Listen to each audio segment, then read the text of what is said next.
One Maulana was telling me, he says, I give bayan in one masjid, so I gave once on Jahannam and the azab of Jahannam. So the trustees got some phone calls or whatever it is, they said, tell this Maulana, you mustn't speak of azab of Jahannam in the masjid or in the madrasas. The Maulanas mustn't teach about azab of Jahannam because our children get nightmares after that.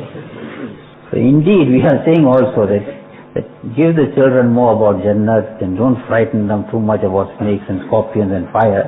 You must take them with love, create love of Allah Ta'ala in their hearts. And when the ayat of Jahannam and things have come and you have to explain to little children, so then at that time tell them, but this is not for those who believe, this is not for those who are obedient to Allah Ta'ala, and inshallah you will be obedient and the Muslim will be obedient, so he is not going to get that kind of punishment.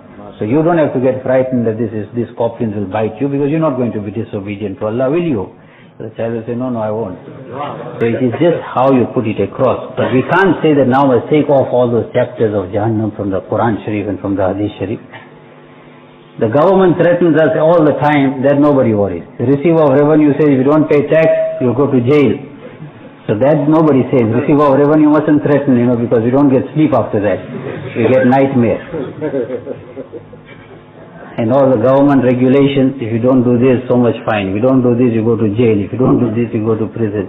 Now nobody has told the government that take all that out from the legislation, because our children get nightmares, because the father is not doing exactly as legislation orders. Nobody tells them. There is a balance. But those who are obeying the laws, they not worry. Why must they worry?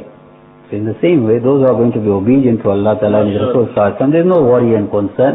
That person must have hope that inshallah will go into the gardens of Jannah. Ameen.